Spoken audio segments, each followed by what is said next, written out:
Good morning students. आज हम MA final economics के पेपर ऑप्शनल 02 में लेबर इकोनॉमिक्स में मजदूरी निर्धारण के सामूहिक सौदाकारी सिद्धांतों की श्रृंखला में प्रोफेसर शेकल के सामूहिक सौदाकारी सिद्धांत को समझने का प्रयास करेंगे। इससे पहले के लेक्चर में हमने प्रोफेसर जे.आर. हिक्स के सामूहिक सौदाकारी सिद्धांत पर चर्चा की थी। ऐतिहासिक दृष्टि से सामूहिक सौदेबाजी की अवधारणा का विकास सामूहिक संबंधों के विकास के तीसरे चरण में हुआ।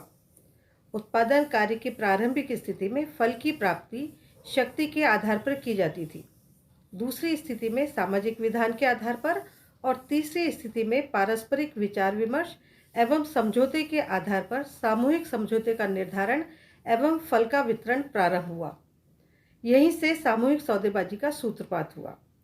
सामूहिक सौदेबाजी शब्द दो शब्दों से मिलकर बना है, सामूहिक और सौदेबाजी। सामूहिक का आशय किन्हीं व्यक्ति विशेषों के समूह से है, जबकि सौदेबाजी शब्द का अर्थ अनुबंध करना है। दोनों शब्दों का तात्पर्य व्यक्तियों के समूह द्वारा कोई अनुबंध करना है। इस प्रकार सामूहिक सौदेबाजी वह प्रक्रिया है जिसमें सेवायोजक या सेवायोजकों का संघ तथा कर्मचारियों का संघ आपसी विचार विमर्श एवं वाद विवाद द्वारा सेवा की शर्तों तथा कार्य की दशाओं के संबंध में अनुबंध करते हैं। मजदूरी के सामूहिक सौदाकारी सिद्धांत का प्रतिपादन अर्थशास्त्री वेब्स ने किया था। सौदाकारी सिद्धांत के अनुसार वास्तविक मजदूरी का निर्धारण श्रमिक व नियोक्ताओं की सौदाकारी शक्तियों के द्वारा होता है। अब हम प्रोफेसर शेकल के सामूहिक सौदाकारी सिद्धांत shackles theory of collective bargaining का अध्ययन करेंगे। प्रोफेसर शेकल के अनुसार श्रम संघ ऊंची मजदूरी की मांग करते हैं तथा नियोक्ता उसको स्वीकार नहीं करते। श्रम संघ हड़ताल पर चले जाते हैं। हड़ताल के लंबी अवधि तक चलने के कारण दोनों पक्षों को हानि होती है।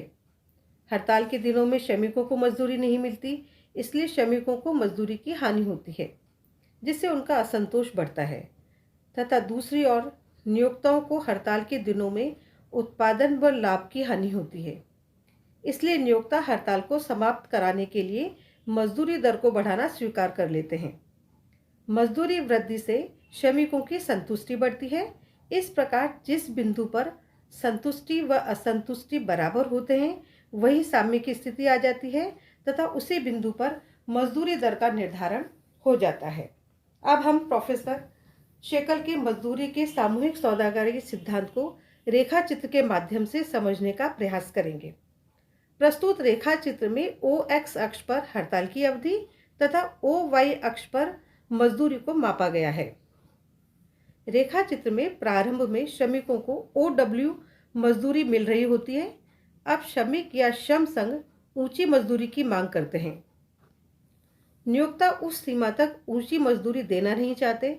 इसका परिणाम यह होता है कि श्रमिक हड़ताल पर चले जाते हैं। हड़ताल के लंबी अवधि तक चलने से श्रमिकों में असंतोष बढ़ता जाता है, क्योंकि हड़ताल की अवधि में उनको मजदूरी नहीं मिलती है। श्रमिकों के बढ़ते हुए असंतोष को श्रम संघ के प्रलोभन वक्र या असंतोष वक्र के द्वारा स्पष्ट किया गया है। WR श्रम संघ का प्रलोभन वक्र है। श्रम संघ के प्रलोभन अथवा असंतुष्टि वक्र का ढाल धनात्मक है, अर्थात जैसे जैसे हड़ताल की अवधि बढ़ती जाती है वैसे वैसे ही श्रमिकों का असंतोष भी बढ़ता जाता है। दूसरी ओर हड़ताल के कारण नियोक्ताओं को लाभ का नुकसान होता है, क्योंकि हड़ताल के दिनों में उत्पादन नहीं होता। जैसे जैसे हड़ताल की अवधि लंबी खिंचती जाती है, नियोक्ता थोड़ी मजदूरी बढ़ाना स्वीकार कर लेते हैं, जिससे श्रमिकों की संतुष्टि बढ़ती है। नियोक्ता द्वारा मजदूरी बढ़ाने को नियोक्ता की रियायत कहते हैं। नियोक्ता की रियायत को रियायत वक्र के द्वारा प्रदर्शित किया गया है। रियायत वक्र धीरे धीरे ऊपर की ओर उठता हुआ है, अर्थात इसका ढाल धनात्मक है, जिसका तात्पर्य है कि जैसे जैसे नियोक्ता रियायत बढ़ाते हैं वैसे वैसे ही श्रमिकों की संतुष्टि भी बढ़ती जाती है। रेखा चित्र में WS वक्र नियोक्ता का रियायत वक्र है।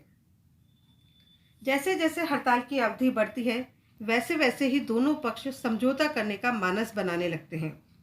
रेखा चित्र में P बिंदु पर संतुष्टि व असंतुष्टि बराबर है, इसलिए यहाँ मजदूरी का निर्धारण हो जाता है। ओ क्यू हड़ताल की अवधि के बाद ओ ए मजदूरी दर निर्धारित होती है। अतः ऊंची मजदूरी की सीमांत उपयोगिता अर्थात संतुष्टि अपॉन लंबी हड़ताल की सीमांत अनुपयोगिता अर्थात असंतुष्टि के बराबर होती है। अब हम प्रोफेसर शेकल के सामूहिक सिद्धांत की आलोचनाओं को समझने का प्रयास करेंगे। प्रोफेसर शेकल के सामूहिक सौदाकारी सिद्धांत की कई बिंदुओं पर आलोचना की जाती है। पहली आलोचना है, मजदूरी निर्धारण में केवल सौदाकारी शक्ति ही एकमात्र कारक नहीं है, वरन उद्योग की भुगतान क्षमता, विभिन्न उद्योगों में प्रचलित मजदूरी दरें तथा श्रमिक की सीमांत उत्पादकता का भी महत्व होता है, जिसका शेकल ने अपने सिद्धांत में कहीं उल्लेख नहीं किया है। शेकल के सिद्धांत की दूसरी आलोचना यह है कि आवश्यक नहीं है कि सौदाकारी द्वारा निर्धारित मजदूरी श्रमिक की सीमांत उत्पादकता के मूल्य के बराबर ही हो। यदि सौदाकारी द्वारा निर्धारित मजदूरी श्रमिक की सीमांत उत्पादकता के मूल्य से अधिक है तो नियोक्ता उत्पादन बंद कर सकता है। प्रोफेसर शेकल के सिद्धांत की तीसरी आलोचना है कि सौदाकारी के माध्यम से हुए समझौते की सामाजिक व आर्थिक लागतें बहुत ऊंची होती हैं। हड़ताल व तालाबंदी के दौरान उत्पादन की क्षति होती है तथा नियोक्ता वर्ग को कष्ट उठाना पड़ता है और नियोक्ता को भी लाभ की हानि होती है। निसंदेह शेकल ने अपने विचार को अधिक तर्कयुक्त ढंग से प्रस्तुत किया है। हिक्स के अनुसार जो पक्ष अधिक शक्तिशाली होता है वो पक्ष वार्तालाप के दौरान अपनी बात को अधिक मनवा सकता है, किंतु शेकल के अनुसार दोनों पक्षों के बीच शक्तिशाली संघर्ष होता है। संघर्ष में दोनों पक्षों को हानि होती है, अतः दोनों पक्ष एक दूसरे पर हावी न होकर अपने अपने हानि लाभ को देखकर समझौता करने की स्थिति में आते हैं और समझौता करने को तैयार हो जाते हैं। इस प्रकार आज हमने प्रोफेसर शेकल के सामूहिक सौदेबाजी के सिद्धांत का रेखाचित्र द्वारा स्पष्टीकरण व आलोचनाओं को पढ़ा। अगले लेक्चर में हम मजदूरी भुगतान की पद्धतियाँ, मेथड्स ऑफ वेज पेमेंट के बारे में चर्चा करेंगे। थैंक यू, धन्यवाद।